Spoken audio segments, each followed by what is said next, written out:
todos. Vamos a empezar como con el ciclo del cruzado anterior. Esto está dividido pues en dos partes. La primera parte que vamos a trabajar el día de hoy habla sobre la anatomía, la biomecánica, el examen físico y las imágenes diagnósticas para hacer el diagnóstico de este tipo de lesiones. Y luego, posteriormente, una segunda parte que está más centrada como hacia el manejo ya de este tipo de patologías, quirúrgico versus no quirúrgico y bueno, toda esa parte de la reconstrucción del cruzado anterior. Esto es lo que vamos a trabajar el día de hoy. Vamos a hablar sobre la epidemiología, pues muy cortico, la anatomía y la biomecánica, sobre cuáles son las características histológicas normales y patológicas del cruzado anterior. Vamos a hablar de cómo diagnosticarlo desde una historia clínica dirigida pues, hacia esta patología y a estudiar las imágenes diagnósticas pues, para identificar este tipo de lesiones. Con respecto a la epidemiología, pues podemos decir que el cruzado anterior es una de las, pues, es la patología probablemente más frecuente a nivel interarticular de la rodilla en deportistas, que aproximadamente tiene una incidencia de 30 a 80 casos por cada 100.000 personas al año, que más o menos son 250.000 casos al año, por lo menos en los Estados Unidos, y generalmente tiende a afectar a personas jóvenes y personas activas desde el punto de vista deportivas y que tienen una alta demanda, por lo que lleva a que la mayoría de estos pacientes para terminar una reconstrucción se estima que hacia en Estados Unidos ese es el procedimiento más realizado desde el punto de vista ortopédico y se realizan más de 200.000 reconstrucciones del cruzado anterior al año, por lo que tiene pues, un costo económico bastante importante. Respecto a la anatomía, pues el cruzado anterior, al igual que el ligamento cruzado posterior, son ligamentos que están interarticulares, pero extrasinoviales, porque el ligamento como tal está recubierto y aislado gracias a una membrana sinovial que lo aísla del resto de la articulación.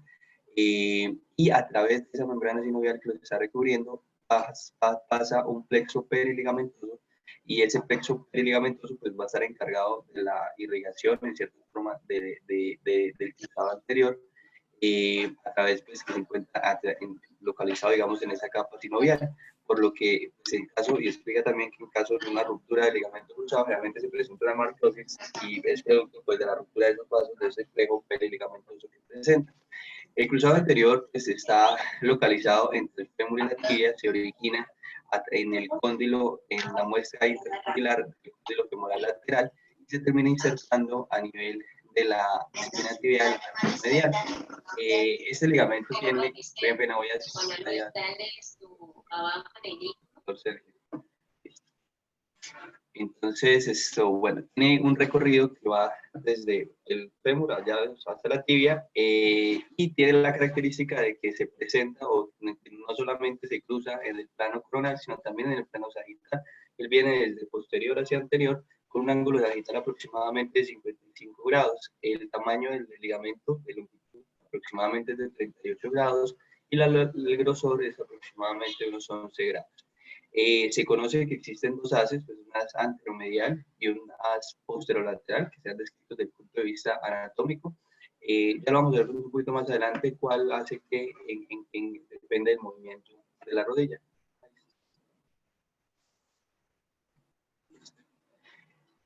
Respecto a las características histológicas, pues el cruzado anterior pues, es muy similar al resto de los ligamentos. Tiene dos componentes, un componente celular y un componente extracelular. Respecto al componente extracelular, pues digamos, el componente más importante corresponde al colágeno tipo 1, que tiene el 70-90% del peso seco del ligamento. Existen otros tipos de colágeno dentro del cruzado, ¿sí? El tipo 3, el tipo 4, el 6, el 7, en fin, pero el más importante pues, es el tipo 1, que es el que se va a organizar de una manera longitudinal, digamos, en comparación con el eje propiamente del ligamento, para que le dé las fuerzas, las características biomecánicas del ligamento, de resistencia, de elasticidad, que son los que van a permitir que haga su función. No solamente, pues, proteínas tipo colágeno, sino también tiene proteoglicanos en menos proporción, aproximadamente el 1% del peso seco, y pues tiene agua, fibras elásticas, entre otros, pero la componente pronto más importante de la matriz extracelular del ligamento pues es el colágeno tipo 1. Desde el punto de vista celular, dos células muy importantes, el fibroblasto, que se encargará de producir ese colágeno tipo 1 que se va a organizar para formar la microestructura del ligamento, y las células nerviosas pues se han descrito que se encuentran normalmente localizadas ya hacia el epigamento, Esas células nerviosas tienen la capacidad de generar como unas vías autónomas para dar una función somatosensorial, es decir, permite que la rodilla se autorregule, ¿sí? Mediante musculatura extrínseca para favorecer la estabilidad de la rodilla en los diferentes movimientos. Entonces, eso es una función que se ha escrito últimamente y pues que se tiene en cuenta porque cuando hay una ruptura generalmente también se pierde esa función somatosensorial, lo cual probablemente ayuda dentro de la fisiopatología, el desarrollo de la inestabilidad. Esta imagen simplemente pues es para mostrar que pues al igual que los tendones, los músculos pues, tienen su microestructura, ¿no? Hay fibras de colágeno que se terminan organizando en fibrillas de colágeno, estas fibrillas de colágeno, múltiples fibrillas forman fibras de colágeno, múltiples fibras hacen de fibras y así hasta que se constituye propiamente el ligamento. La inserción del hueso al tendón también es importante porque digo, al ligamento, porque el ligamento pues lo que va a hacer es mantener, digamos, la estabilidad de la rodilla, en este caso el cruzado anterior en el movimiento anterior-posterior, pero él necesita transducir, o sea, llevar las cargas desde el ligamento hacia el hueso y el hueso hacia el ligamento sin que esto genere mayor estrés o que permita reducir las cargas. Entonces, en general, en cuanto a los tipos de inserción de los ligamentos al hueso, pues existen dos tipos. La tipo 1, que es, o la inserción directa, es la que está hacia la izquierda, es el ejemplo del cruzado anterior y el cruzado posterior, pero bueno, en este caso el cruzado anterior, en el cual el ligamento ingresa directamente al hueso, o sea, el ligamento básicamente se une directamente al hueso, y lo que sucede es que esta unión, si se mira desde el punto de vista histológico, es un tejido altamente especializado que constituye a un fibrocartílago, en el cual el ligamento progresivamente se convierte en hueso y histológicamente se observan 4 capas. El tendón corresponde a la T, después hay un fibrocartílago no mineralizado, luego un fibrocartílago mineralizado, posteriormente el hueso. Entonces el cambio es progresivo y esta es una unión fuerte y que generalmente permite la transducción y la transducción de la carga. Con respecto a las inserciones indirectas, no es el caso del cruzado anterior, pero pues vale la pena, porque vale la pena nombrarlo, y es que los otros ligamentos, los extraarticulares, el tendón, pues el ligamento no ingresa directamente al hueso, sino que se une a través de estas fibras que se denominan fibras de Sharpey, que son fibras de colágeno tipo 1 que se encuentran oblicuas al eje longitudinal del hueso, que son los que permiten, digamos, que el ligamento se inserte y que permita hacer, digamos, su función. En el caso del cruzado anterior, como decíamos, es una inserción directa. Ya con respecto a la biomecánica, pues vamos a explicar primero pues, que el ligamento cruzado tiene como 3 características biomecánicas básicas. Uno es la laxitud, es decir, el ligamento tiene la capacidad de aumentar su longitud al ser esto frente a una carga sin que esto genere pues, una mayor, digamos, estrés hacia el ligamento. Entonces él se deforma hasta un punto y sin que genere mayor estrés. Eso sería la laxitud. Posterior a que se alcanza la máximo de longitud, el ligamento que ya se han reclutado, se empiezan a reclutar, básicamente ya todas las fibras de colágeno están en su máximo punto de elongamiento. Estas fibras de colágeno ofrecen la rigidez al tendón, al ligamento. Esa rigidez será la capacidad para resistir la carga sin romperse. Y posteriormente hablamos de la resistencia a la falla, ya que es lo máximo que alcanza el ligamento antes de romperse o antes de llegar a la falla al ser expuesto a una fuerza. Y los otros son las características de viscoelasticidad. En este caso, lo más importante es nombrar la fluencia. La viscoelasticidad es como la capacidad que tiene el ligamento de cambiar o de variar su longitud y volver a su longitud normal. Sin embargo, pues hablar de la fluencia es decir que si el ligamento se expone a una fuerza constante durante un largo tiempo, el ligamento va a cambiar su longitud sin que esté en una fase de longitud. O sea, más o menos lo que quiero decir es que el ligamento per se vuelve ya más largo, y esto pues probablemente va a afectar la estabilidad digamos, de la rodilla en este caso. Entonces, biomecánicamente, los dos haces del cruzado anterior, hemos nombrado el anteromedial y el posterolateral, tienen como una función diferente dependiendo del movimiento de la rodilla. Uno debe partir del precepto de que la rodilla, por su forma ósea, sobre todo pues, cuando se están en los movimientos de flexión, la rodilla siempre va a tender, o la tendencia natural de la rodilla es a que haya una transducción anterior de la tibia, o sea, que la tibia se subduce anterior. Eso es lo que, digamos, lo que hace el movimiento del cóndilo sobre los tobillos. Y lo que hace la función importante del cruzado anterior es evitar esa traducción o resistir esa traducción natural. Los dos haces, bueno, el ligamento cruzado está tenso en todos los movimientos de la rodilla. probablemente en algunos movimientos uno de los haces se tensa más. Se describe que en tensión el haz posterolateral es el que está tenso y el haz anteromedial está relajado.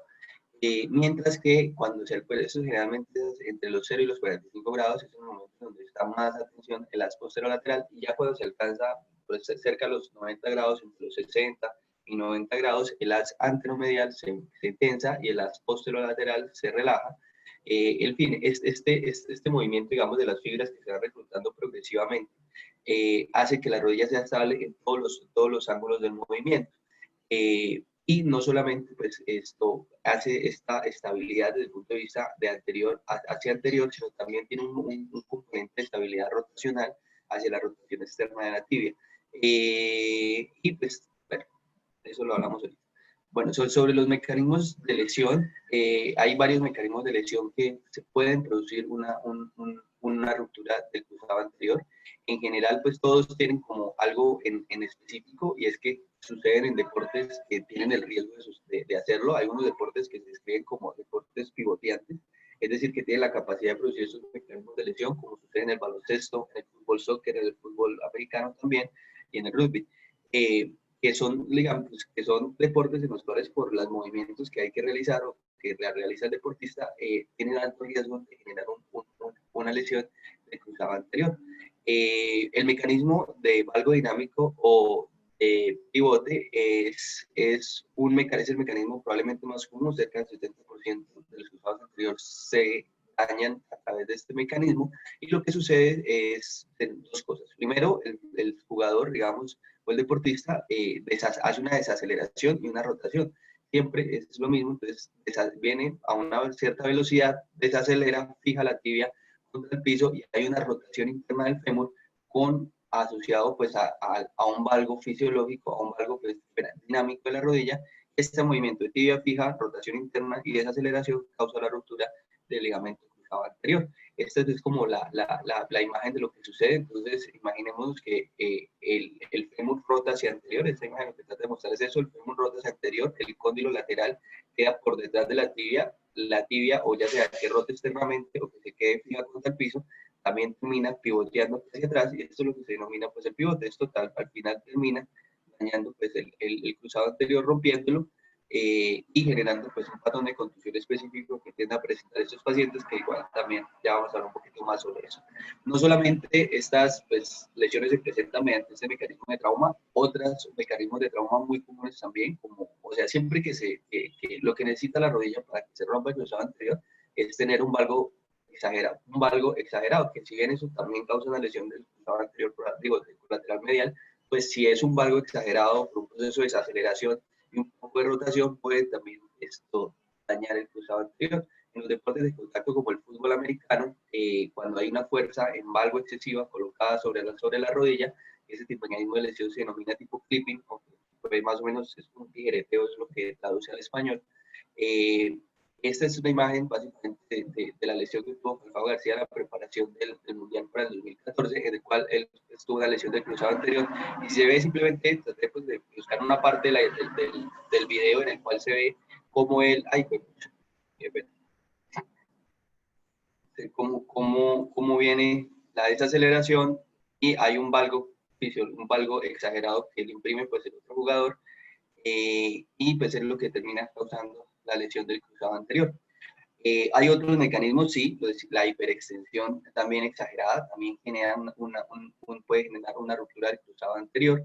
Incluso no solamente un valgo, sino a veces también un varo, si está asociado ya no con rotación interna del fémur, sino rotación externa de la tibia, también podría generar una ruptura del cruzado anterior. Pero la mayoría, pues, quedémonos con el que son en pivoteo. En general, no importa qué mecanismo haya tenido, el caso es que si se lesiona, todos los mecanismos tienen la capacidad de producir todas las lesiones del cruzado anterior. Normalmente, cuando uno se lesiona, la mayoría de los casos corresponde a una lesión total del ligamento cruzado, aproximadamente en 2/3 de los casos, o sea, el 66%, y el menos común que se produzca una ruptura parcial del ligamento. Bueno, si se rompe parcialmente, probablemente el que más se rompe es el as anteromedial, pues producto de que realmente la rodilla en estos deportistas está entre los 60 y 90 grados, o sea, cuando está más tenso el ligamento en la parte anteromedial y en la parte posterolateral está un poco más relajada, entonces realmente se tiende a romper más el as anteromedial. Eh, y lo otro que hay que tener en cuenta es que uno podría llegar a predecir pues, el mecanismo de lesión según el patrón de construcción o sea, que tenga, ¿no? Pues, si es una lesión en hiperextensión, pues va a generar un patrón en extensión tipo Kissinger anterior, mientras que otro es un patrón de pivoteo, pues que ya lo vamos a ver también ahorita cuando hablemos de resonancia magnética. Con respecto ya a la biología de la lesión, o bueno, qué sucede desde el punto de vista biológico cuando hay una lesión de un ligamento, pues esta, digamos, la historia natural de esta evolución a nivel ligamentario es similar básicamente en todos los ligamentos. Difiere el cruzado anterior por estar localizado a nivel interarticular, ya vamos a hablar sobre eso, pero en general pues, todos tienden a tener más o menos las mismas fases. Siempre hay que tener en cuenta que hay algunas cosas que interfieren en que ese ligamento pueda curar. Uno es la edad, a mayor edad, pues menor capacidad biológica para la curación del ligamento. El tipo de ligamento lesionado pues, es importante. Algunos tienen mayor capacidad de regeneración que otros. El lugar donde esté localizado, los dijimos, los intraarticulares probablemente les va muy mal. El tratamiento ofrecido que se le ofrece al paciente y la rehabilitación que se ponga, todo eso interfiere en el proceso de curación del ligamento. Con respecto a los ligamentos extraarticulares, digamos que es como lo que sucede normalmente, y ya lo vamos a ver en el episodio anterior por qué no sucede. Hay tres fases, una fase inflamatoria, una fase proliferativa y una fase de remodelación. La fase inflamatoria pues inicia inmediatamente después ocurre la lesión, esto está mediado por células inflamatorias y probablemente siempre lo más importante es la formación de un haz de fibrina. Estos haces de fibrina actúan como un andamio para la posterior fase proliferativa en la cual se empiezan a proliferar los fibroblastos y a producir colágeno tipo 3 que empieza a formar esa nueva matriz extracelular del ligamento para que posteriormente pues, ya sea remodelado y sea repoblado desde el punto de vista celular. Sin embargo, pues igual hay estudios que muestran o que se han estudiado la ultraestructura de esa cicatriz a nivel del ligamento y del ligamento nativo y pues nunca van a ser iguales, ¿sí? Difieren en dos cosas principales que nos interesan a nosotros desde el punto de vista biomecánico y uno es el colágeno, si el colágeno está alineado o no. El ligamento pues nativo, probablemente las fibras de colágeno es un colágeno tipo 1 principalmente, digamos un 70 o un 90%, las fibras de colágeno están ubicadas longitudinalmente en relación con el eje que le da una mayor resistencia biomecánica. En las cicatrices de los ligamentos, pues el colágeno está desorganizado y además el colágeno tipo 1 pues, sigue predominando, pero aumenta la proporción de colágeno tipo 3 a nivel de esta cicatriz en comparación con el colágeno tipo 1 y es un poco más vascularizado, lo cual hace que sea realmente más débil o más susceptible a la ruptura comparado con un ligamento con el ligamento nativo del paciente. Cuando ocurren las lesiones interarticulares, pues tienen dos problemas. La primera, bueno, la mayoría son intrasustancias, entonces tienen el problema de que luego de tener una lesión, ese ligamento que estaba extraarticular se vuelve intraarticular y ese líquido articular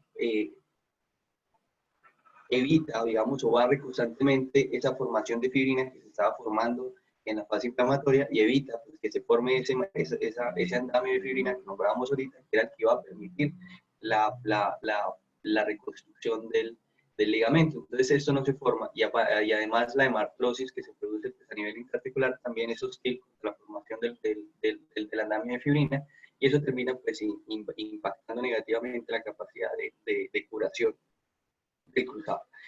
Y aparte, pues como está interarticular, está en movimiento constante y además el líquido articular está moviendo constantemente los lados de los ligamentos, estos nunca van a entrar en contacto y pues, si nunca están en contacto probablemente no se van a curar.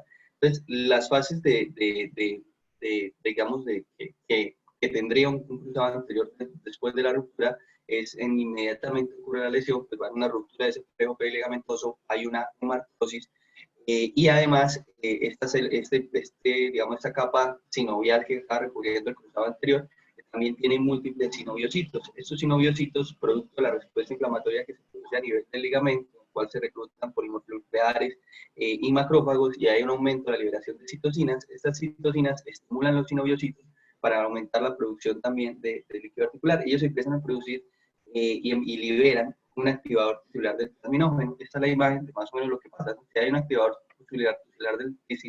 tisular del plasminógeno, este estimula el plasminógeno a convertirse en plasmina. Esta plasmina, a su vez, pues va a estimular la ruptura de la fibrina. Entonces, en realidad, esto aumenta todavía más la degradación de la producción de la fibrina y tampoco se explica por qué no se forma ese andamio de fibrina. Y al no existir el andamio de fibrina y al no existir contacto de los cabos del ligamento, pues él nunca va a entrar en fase de proliferación ni en remodelación. Y lo que sucede pues es que entra una degeneración ligamentaria, o sea, los bordes de los ligamentos se degeneran progresivamente hasta que pues, esto nunca van a hacer una curación a ese nivel. Con respecto a la presentación clínica, digamos que existen pues, dos formas dependiendo del momento en el cual veamos al paciente, si el paciente lo vemos en un momento inmediato o lo vemos ya después de que pasó la fase inicial de la lesión. Cuando el paciente tiene la lesión, realmente refiere básicamente lo mismo, está practicando un deporte y con o sin contacto, el paciente refiere que presenta pues, un movimiento como de rotación, valgo, no lo puede describir, y lo que él presenta es un dolor agudo, súbito, que le impide probablemente seguir jugando. Además siente un clip, o sea, escucha un estallido, un clip a nivel de la rodilla en el momento en que siente el dolor y desarrolla una hemartrosis rápidamente en las siguientes menos de 12 horas y el paciente empieza con una cojera, pues probablemente por el dolor antálgica. Eso es lo que sucede inicialmente. Sin embargo, después de que pasa esa fase inflamatoria, la principal queja del paciente es una sensación de pseudoinestabilidad, más o menos en inglés. Esto se puede escribir es más como dar el paso, es como que siente, pues, es una sensación, una percepción de que va a tener, una luxación, una subluxación o que se va a salir la rodilla. Es lo que básicamente escriben estos pacientes y además se puede quejar de episodios de derrame articular que pueden ser, digamos, transitorios. En un momento los tiene, luego se le va y así sucesivamente. Eso depende pues, de qué tan inestable esté la rodilla.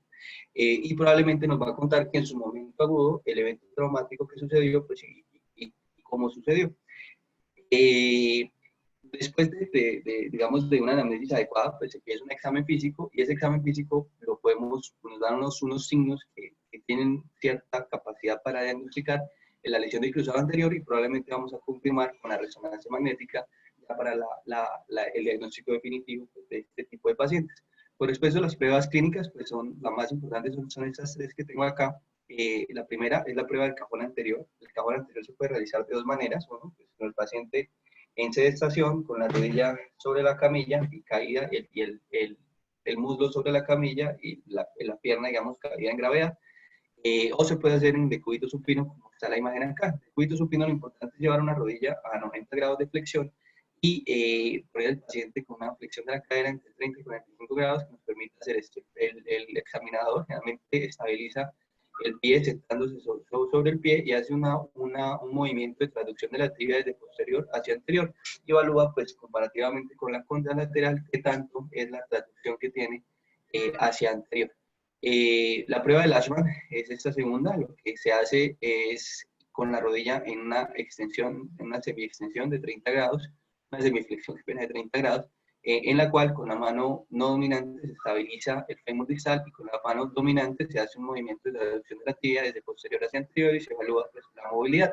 Y la tercera prueba es la prueba del pivot shift o la prueba del pivote, en la cual pues existen básicamente varias formas de realizarla. Esta imagen pues, corresponde a la variante de McIntosh, en la cual pues simplemente lo que se busca o se basa desde el precepto de que frente a una lesión del cruzado anterior puede haber una subluxación anterolateral de la tibia. Y lo que hacemos en la prueba simplemente es producir esa subluxación anterolateral. Entonces lo que se hace es con la rodilla en esta variante, que es que la subluxamos antes de, digamos, la subluxamos en extensión y en flexión, lo que miramos es la reducción. Entonces lo que se hace es, en extensión, se le da una rotación interna máxima del pie asociado a una fuerza, a un valgo de la rodilla. Luego, posteriormente, vamos llevándolo a la flexión y hacia los 30 grados se reduce esa subluxación y genera pues, ese pivote característico de la prueba.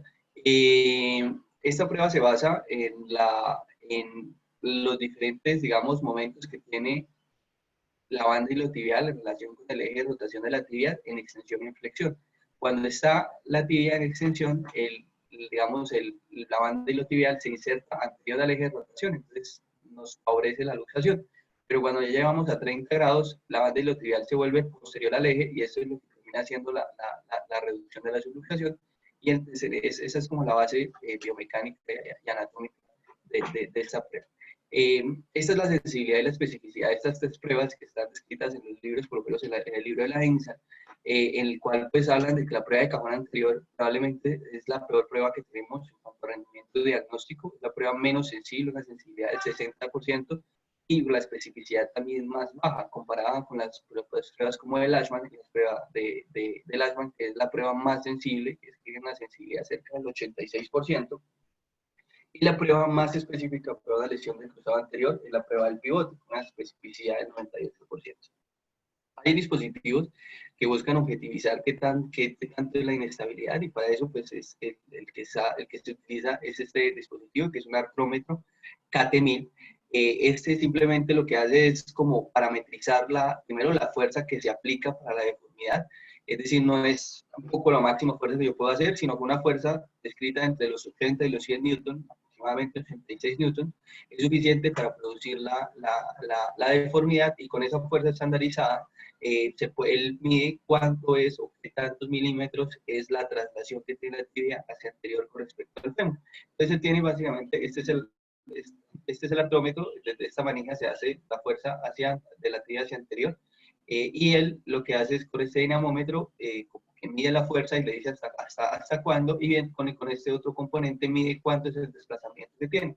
En general, una diferencia de más de 3 milímetros comparada con la pierna contralateral es diagnóstico de una lesión de cruzado anterior. Estudios se han hecho y muestran que con más de 3 milímetros de diferencia, o sea, si el paciente en esta pierna tiene más de 3 milímetros de diferencia con la derecha, que sería la sana, si lo llevamos a artroscopia, en el 96% de los casos de estos pacientes vamos a encontrar una lesión del cruzado anterior. Hay múltiples estudios más recientes que evalúan cuál es la utilidad diagnóstica de todas las pruebas clínicas. Esta fue la más nueva que encontré yo. Es una revisión sistemática que evalúa cuál es el rendimiento diagnóstico de estas pruebas. Ellos encontraron pues, básicamente una revisión sistemática de 8 estudios. Ellos se basaron principalmente en la literatura publicada luego del año 2000 y nos decían que las mayorías de las revisiones publicadas previamente a la de ellos tenían la característica de que siempre incluían lesiones antiguas, más viejas, más publicaciones por debajo del año 2000. Y estas publicaciones generalmente incluían artículos primarios que habían sido realizados todavía más anteriormente. Entonces, el problema de eso era que el gol estándar contra lo cual lo comparaban, digamos, no es el gol estándar actual que utilizamos, que es la artroscopia y la resonancia magnética. Entonces, ellos hacían esa crítica, hicieron hacer una revisión sistemática solamente de estudios publicados a partir del año 2000, como para buscar todos los estudios que tuvieran como gol estándar de comparación la resonancia magnética y la artroscopia.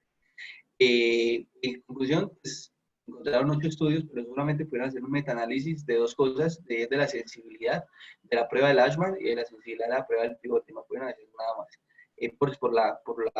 por la heterogeneidad que había en los estudios publicados. En conclusión, pues lo que ellos encuentran es que la prueba del Ashman tiene una sensibilidad pues, combinada en general entre todos del 89%, o sea, cercana al 90%, y probablemente es una sensibilidad muy similar a lo que nos habían reportado los libros. Y lo que se encuentran es que, según ellos, la sensibilidad de la prueba de pivote es más alta de lo que se pensaba, no es tan baja, sino cerca también hacia el 80%. Y es importante tener en cuenta que cuando, pues para una lesión completa, la prueba del Ashman, de una lesión completa de cruzado anterior, es todavía más sensible, la sensibilidad alcanza hasta el 96%, mientras que para rupturas parciales probablemente no va a ser tan sensible. Pero lo otro que se debe tener en cuenta es si el paciente está despierto o bajo anestesia. Sí, también hay varios estudios sobre eso y muestran que todas las pruebas, el Ashman, cajón y la prueba del pivote, son sumamente sensibles y específicas bajo anestesia, porque el problema no es que la prueba no sea buena, sino que el paciente no colabora y hace si el paciente contrae los isquiotibiales durante el momento en el cual se está haciendo pues, la prueba, probablemente no nos va a generar el resultado real del paciente. Por eso, bajo anestesia general, realmente la sensibilidad y la especificidad de todas estas pruebas es cercana al 100%. El problema es en el paciente pues, despierto. Esta tablita traté como de resumir más o menos unos estudios que encontré. El actual es el que se acaba de presentar y los otros son básicamente unas revisiones sistemáticas publicadas, la de Jackson y colaboradores en 2003 y la de Benjamín en 2016 y la de Vanek en 2013. Básicamente todos muestran lo mismo y es que el cajón anterior en un paciente despierto para una lesión del cruzado anterior total probablemente es la prueba menos sensible.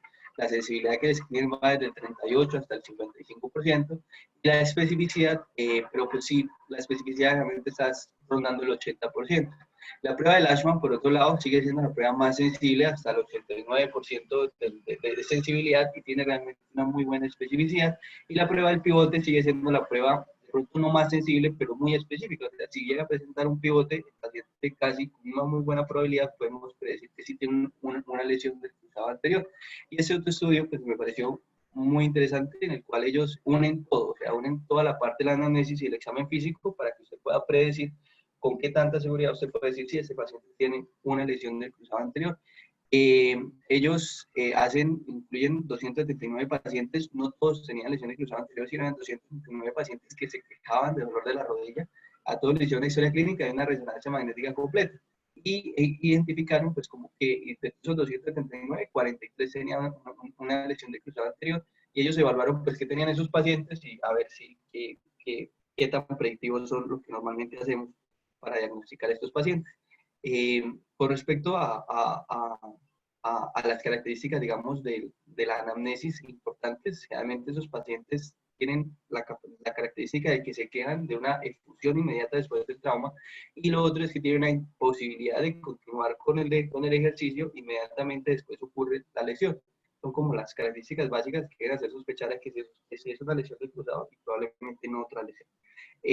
Con respecto a las otras características, digamos, el mecanismo de trauma de pivote es muy sensible, una sensibilidad del 95%, y en caso de que el paciente de pronto se haya lesionado en un deporte que no sea como lo típico, casi que podemos empezar a dudar que sea un cruzado anterior.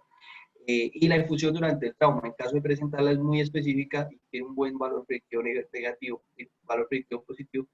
En caso de que la presente, pues probablemente sí estamos frente a una lesión del cruzado anterior. Bueno, pues pueden ser otras cosas, ¿no? Pero debemos sospecharlas. Y las pruebas de Lashman y pivote son similares a los estudios que se habían mostrado anteriormente. Estas dos tablas que les muestro a continuación son como las más interesantes que me parecieron.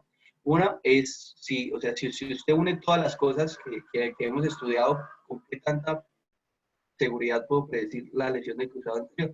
Entonces, en el caso de que el paciente se queja o que diga, solamente con que el paciente diga que tuvo pues, un mecanismo de trauma que lo escriba como pivoteante, y que además haya tenido la sensación del estallido en la rodilla en el momento del trauma, esto tiene una especificidad del 94% y un likelihood radio positivo de 9.8. Esto quiere decir básicamente que si lo presenta, probablemente con una muy buena seguridad podemos decir que tiene una lesión del cruzado anterior. Y si a eso le sumamos además que tiene la prueba de Lashman positivo, esta es la especificidad del 95%, con un muy buen rendimiento de esta unión de las pruebas.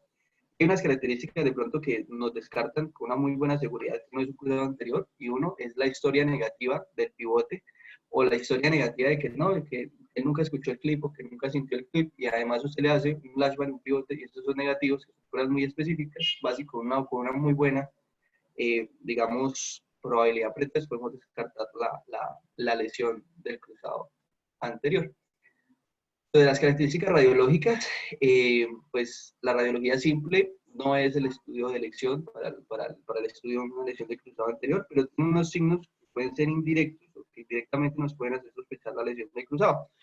Si miramos en la lateral y vemos una muesca sobre el cóndilo lateral, eso se llama el surco profundo del cóndilo lateral, y generalmente es un signo sugestivo de una lesión de cruzado anterior, o sea, hay una avulsión que viene de esta zona. Y el otro es la apertura de Segón. La apertura de Segón es la apertura por avulsión digamos, del cóndilo lateral por su aspecto más lateral, que se produce por una abulsión de la cápsula articular anterolateral o el ligamento pues, anterolateral, y esa abulsión sobre esta zona pues, genera un fragmento a este nivel, digamos. Frente a una fractura de Segón debemos sospechar una lesión de cruzado anterior, porque el del 75 y el 100% de sus pacientes tienen también una lesión de cruzado anterior. Y lo otro a tener en cuenta es que ahora no todos los cruzados anteriores tienen la fractura de Segón, entonces solamente el 10% tienen aproximadamente una fractura de Segón. Los pacientes que tienen lesión de cruzado, solo el 10% presentan la fractura de Segón. Bueno, ¿cómo es la resonancia magnética? Pues es el gol estándar para el diagnóstico de las lesiones de cruzado anterior. ¿Cómo se va el ligamento? Depende de la fase en la cual lo estemos viendo. En la fase de T1 no es la fase, la fase es mejor para observarlas y definir las características del cruzado anterior, es la fase en T2. En T2, una proyección sagital con una rotación externa de 5 grados de la rodilla. Eso es lo ideal. En esa proyección de T2, que es la imagen de la derecha, se observan las características normales del cruzado anterior. El cruzado anterior, a diferencia del posterior, que es totalmente hipointenso, el cruzado anterior tiene estas características, tiene estas fases como hipo e hiperintensas y se ven unas fibras como longitudinales. Lo importante es que debemos evaluar que estas fibras longitudinales deben ser colineales o pues, paralelas a esta que correspondería a la línea de Blumenstahl. Entonces tienen básicamente la misma forma y se observan tensas a ese nivel. Si lo vemos en una fase de T1, probablemente no es la mejor y no nos permite ver, pero igual se podría llegar a observar, pero siempre buscar una fase T2. Y lo otro es que no solamente se va a evaluar en sagital, sino también se va a evaluar en coronal. En coronal nos sirve mucho, sobre todo la fase de T1 con supresión grasa, o T2 también con supresión grasa, en la cual esto se puede observar muy bien los dos haces de las fibras. O sea, si queremos ver los dos haces, probablemente nos sirve mejor más la coronal, en la cual vemos las anteromedial y las posterolateral. Y esto serviría pues para mirar un poco más, estamos sospechando una ruptura parcial del ligamento cruzado. Bueno, ya con respecto a una lesión, ¿cómo se observa? Pues la sensibilidad y la especificidad de la resonancia magnética de este tipo de lesiones se habla entre el 95 y el 100%, dependiendo del estudio que se revise. Y lo importante pues es más o menos conocer dónde buscarla, ¿no? La mayoría ya dijimos que son lesiones completas. Y cuando es una lesión completa, generalmente es una lesión intrasustancia, ocurre en el tercio medio en no más del 90% de los casos. Entonces en esa zona es donde debemos buscarla. Y pues, igual puede ocurrir lesiones más hacia el fémur, más hacia la tibia, pero la mayoría son intrasustancia y en el tercio medio del ligamento. Y lo más común es que sean completas. Entonces la lesión parcial probablemente va a ser más rara y igual es más difícil de diagnosticar. Esta es la imagen de una lesión de cruzado anterior aguda, en la cual pues se observan tres cosas. Primero, la parte digamos, más distal del ligamento cruzado se observa, primero, no tensa; segundo, como por un patrón reticular; tercero, no está paralela a la línea de Blumenstahl, que es lo que dijimos que era normal. Aparte, aquí no continúan, hay una disrupción y las fibras más distales están completamente también en otro plano, y hay pues cierta inflamación o cierta hipercaptación en esta hiperintensidad en esta zona que habla de inflamación. Esto es una ruptura aguda del cruzado anterior. Mientras que las rupturas crónicas o subagudas del cruzado tienen, y además presenta esto que son patrones de contusión ósea, ¿no? Bueno, aquí. Y las lesiones crónicas o subagudas, generalmente ya el ligamento puede incluso no verse, lo que se ve es como, básicamente como un patrón amorfo, donde debería estar el cruzado anterior, y lo que se ve es esto, que simplemente uno no ve el cruzado, no se ve nada. Eso habla probablemente de que es una lesión subaguda o crónica o que lleva un tiempo, y además la ausencia de contusiones es sugestivo de que la lesión es crónica. Pero este paciente puede tener esto y presentar un patrón de contusión de pivoteo, y la razón no es que lleve 5 días de ruptura de cruzado anterior, sino que cada vez que hay ese pivoteo, eh, cada vez que hay como esa sensación de que se me va la rodilla, si es suficientemente fuerte, puede generar un patrón de contusión ósea nueva. Entonces no es que la contusión sea excesivamente de una lesión aguda. El otro signo indirecto es evaluar la subluxación anterior de la tibia. Si nosotros evaluamos la parte posterior del cóndilo medial, esta debe ser colineal con la parte más posterior de la meseta tibial medial. Entonces, en este caso, por ejemplo, se observa que aquí está el cóndilo medial, y si vamos una línea hacia distal, vemos que la tibia está trasladada hacia anterior. cuánto se traslada es predictivo de la lesión del cruzado anterior. Entonces, si se traslada más de 7 milímetros, casi con un 100% de probabilidades, podemos decir que el paciente tiene una lesión del cruzado anterior. Y si se desplaza 5, tiene un valor predictivo positivo casi del 95% para la lesión del cruzado anterior, y deberíamos buscar. Los otros signos indirectos son los patrones de contusión. Entonces, hay patrones de contusión que están descritos para algunas lesiones específicas. En el caso del cruzado anterior, pues lo vamos a mirar, pero existen otros también. Entonces, es importante como revisar esa parte. Cuando ocurre el pivoteo, el patrón de contusión es este que se observa acá en la parte anterior del cóndilo lateral y en la parte posterior del platillo tibial lateral. Sucede ese patrón de contusión que sucede cuando durante la subluxación hacia este nivel y el momento de la ruptura. Sin embargo, puede tener una contusión en la parte anterior del cóndilo lateral y en la parte anterior del platillo tibial lateral. Esto es un mecanismo de hiperextensión que también se asocia con la lesión. Existen otras pues, para otro tipo de lesiones. Los desgarros parciales del ligamento cruzado anterior probablemente son los más difíciles de diagnosticar. No hay como un signo clásico, un signo claro de ese tipo de lesión. Lo que se debe hacer es evaluar pues, el cruzado anterior en todos sus ejes, digamos, en la parte longitudinal, en la parte sagital, evaluar en la parte coronal y buscar si estamos sospechando la lesión, pues, si tiene lesión o no y si se interrumpe uno de sus haces o no. Probablemente en la fase de supresión grasa nos va a ayudar un poquito más a sospecharlo, porque hay una hiperintensidad sobre el ligamento que habla sobre un proceso inflamatorio reciente a ese nivel y que puede ser, digamos, nos puede ayudar para el diagnóstico de ese tipo de lesiones. Listo, muchas gracias.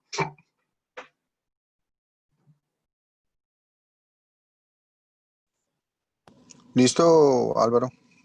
Sí, señor. Ah, bueno. Bueno, con respecto, pues buena la charla. Ahora lo que explicar un poquitico. La fractura de Segón no es del cóndilo, usted se equivocó un poquitico, es No, es de la la... Sí, función de la cápsula articular junto con el ligamento anterolateral de la inserción tibial de ese ligamento, ¿vale? sí, señor. Entonces, y la fractura de Segón sí corresponde a una alta probabilidad, por no decir casi del 100% de lesión del ligamento cruzado anterior. Se considera patognomónica de lesión del ligamento cruzado anterior. El surco femoral que se produce cuando se hace la lesión, o sea, sobre el surco profundo, sí, también es un signo, pero no es patognomónico y es un hallazgo sugestivo y no todo el mundo lo busca, pero que puede llegar a ocurrir, aunque la lesión el trauma tiene que ser de muy alta energía para producirse esa lesión realmente. Con respecto a, el diagnóstico y en la resonancia magnética. Entonces, si nos damos cuenta, que usted lo explicó muy bien, la mayoría de lesiones del ligamento cruzado anterior se producen intrasustancia. No es como el ligamento cruzado posterior, cuando lo veamos se van a dar cuenta que se producen más en la inserción femoral y en la inserción tibial, o sea, es un desprendimiento de alguna de las dos inserciones. En el ligamento cruzado anterior, la mayoría de lesiones se producen intrasustancia, ¿sí? Eh, la resonancia magnética se supone que para poder tener una mejor visión de la ruptura del ligamento cruzado anterior de cualquiera de sus dos haces debería realizarse no en las posiciones normales, en neutro, sino una proyección oblicua o unos cortes oblicuos en los cuales podemos ver mejor tanto el ligamento, un haz como el otro, ¿correcto? Para mirar las rupturas. Esa es la mejor opción. Con respecto a la subluxación, pues tiene que haber pasado mucho tiempo realmente para que haya una subluxación como tal, sobre todo de 7 milímetros, como hablas tú, porque es una subluxación muy grande. Realmente la subluxación se toma más en cuenta y eso teniendo de presente los grupos musculares que nos llevan a producir eso cuando se produce una lesión del ligamento cruzado posterior.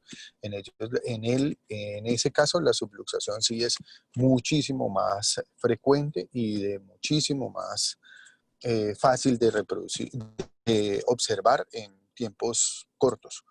En el ligamento cruzado anterior debe pasar mucho tiempo para que se produzca esta subluxación. ¿Qué más?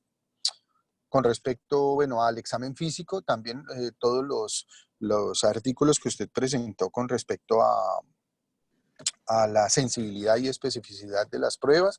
Sí, es excelente la especificidad de todos, la sensibilidad no solamente depende de la prueba, también depende del realizador de la prueba. ¿Qué significa eso? Significa que entre más experiencia tenga con una prueba, ella se vuelve más sensible. Específica si es, realmente todas son específicas y la más específica de todas es el Lachman. Pero en la medida en la que más la reproduce una misma persona, se vuelve más sensible. Entonces no realmente es tan necesario utilizar la más específica, sino con la que se sienta más cómoda y reproducirla de la mejor manera posible. Eh, el CAT-1000 sí es muy importante tenerlo presente. En cuanto a la sensibilidad o mejor dicho, el diagnóstico que cómo se hace realmente el diagnóstico del ligamento cruzado anterior. Yo creo que en la historia clínica y el examen físico estaba más del 80% del diagnóstico de la lesión del ligamento cruzado anterior. Entonces no es lo mismo el paciente que tuvo un trauma y no produjo edema al que tuvo un trauma y produjo un edema muy importante, ¿sí?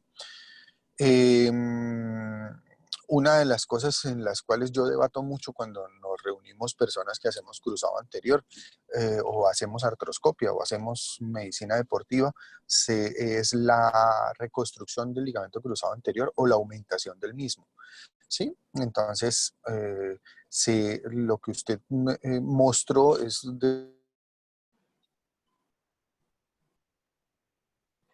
donde yo más me baso, ¿sí? Que el ligamento cruzado anterior se intraarticular cuando se rompe. Cuando no se rompe, es extraarticular, ¿sí? Entonces, cuando se vuelve intraarticular, esa metida, digámoslo así, el líquido sinovial dentro de sus fibras, pues no deja que se cicatrice y es más, se va produciendo una degradación del otro haz que queda ahí porque se va dañando poco a poco, ¿sí? No solamente porque recibe la mayor carga, sino al mismo tiempo por esa metida o esa embebimiento, digámoslo así, del líquido sinovial con respecto al ligamento cruzado anterior. Y bueno, quedamos en continuará, ¿no? Una pregunta, ¿Alguien Jorge. tiene? Señor. ¿Qué validez o cómo se sigue haciendo el cajón? Porque en las épocas de nosotros a veces esto se hacía con rotaciones para mirar si era válido o no válido. ¿No tiene validez ya eso? ¿Aló? ¿Aló? No le entiendo, doctor Guzmán, O es sea, que se le fue la señal. el cajón anterior, teóricamente, Sí, a uno se lo enseñan a hacer de frente, para mirar a ver si sí, está roto el ligamento. Pero sí, sí. en oportunidades le decían a uno, hágale rotación externa a mirar a ver si ahí sí es positivo. No sé si Perfecto. tenga No, validez. sí. No, el cajón anterior siempre de frente, ¿correcto? Y para evaluar el ligamento cruzado anterior siempre de frente. Lo que pasa es que cuando yo tengo una ruptura parcial o una ruptura de alguna otra estructura asociada, como la esquina posterolateral o la esquina posteromedial, usted le puede hacer rotación interna o rotación externa a la tibia para que tenga mayor sensibilidad o mayor especificidad con respecto a cualquiera de los dos haces, ¿sí? Pero se hace igual y se hace de frente y realmente todas las personas deberían hacerlo de frente y pues uno lo combina en cualquiera de las dos rotaciones pensando en que tenga o una ruptura parcial de una de las de los dos haces o una estructura asociada rota. ¿Listo? Gracias. Profe Bueno, Mendoza, señor. ¿qué tips clínicos hay como para esas lesiones parciales que usted use? ¿Qué, perdón? ¿Qué tips clínicos tiene usted en su experiencia para esas lesiones parciales que son difíciles de diagnosticar? El tip clínico es ese cajón anterior. A mí me gusta hacer, además del Lachman, me gusta hacer el cajón anterior. Y el cajón anterior lo hago o en rotación interna o en rotación externa para saber si uno de los dos haces está roto. La resonancia magnética pues nos ayuda obviamente y nos podrá llegar a decir, pero como tip clínico como tal es esa predisposición, esa prueba principalmente, la del cajón. Otra prueba que a mí me gusta mucho y que realizo cuando tengo una duda con respecto a si hay una ruptura parcial es la subluxación que se produce al tratar de lanzar una patada y sosteniéndole la pierna uno al paciente. O sea, como si fuera a lanzar, lo sienta uno al borde de la camilla y le dice, trate de tirar una patada con la pierna y mientras tanto le pone la mano en el tobillo para que no se vaya su pierna, ¿no? Pero al tratar de lanzar la patada se da uno cuenta si hay una traslación o no. Esa es la otra prueba que hago y esa prueba a veces la combino rotándole la pierna, rotándole el pie al paciente, o interno o externo, para saber si es el anteromedial o el posterolateral, ¿vale? Y clínicamente, pues sigue el paciente pues quedándose una inestabilidad, así Sí, objetivamente uno sí, no la encuentra. para mí clínicamente el paciente, o sea, más que la misma prueba y más que el mismo signo, pues que yo le encuentre y para mí es más importante que el paciente me relate que tiene una inestabilidad, que se siente muy inestable. Entonces, si yo lo encuentro parcialmente roto, digámoslo así, o sea, encuentro una prueba positiva solamente en rotación, más no en anterior, como hablábamos ahorita con el doctor Guzmán, digamos en el cajón, o con la prueba de la patada, o el pivot chip no es muy claro, correcto, pero en la resonancia encuentro una ruptura de uno de los dos haces y el paciente relata su inestabilidad, es un paciente netamente quirúrgico. Ok, profe, y por último, yo recuerdo una maniobra semiológica que en algún momento promovieron, y no la había ahí como referenciada en lo de Álvaro, no sé si Álvaro la revisó, que uno ponía como el puño debajo de la tibia, ponía la rodilla en flexión como a unos 30 grados y hacía una presión sobre el cuádriceps. Si la tibia o la pierna hacía una extensión, el ligamento estaba íntegro y si no lo hacía, entonces uno presentaba pues una lesión del cruzado anterior. No sé si Sí, se esa puede prueba hacer, la... pero no, realmente no es tan popular, ¿no? Y es, En digámoslo algún así, momento la estaban promoviendo y que tenía muy sí, buena sensibilidad, se pero propuso porque tenía, pues supuestamente era fácil de realizar, porque era colocar solamente el puño ahí, hacerle fuerza y trate de hacer esa contracción o ese movimiento en la pierna, pero no llegó a tener como mucha acogida, ¿no?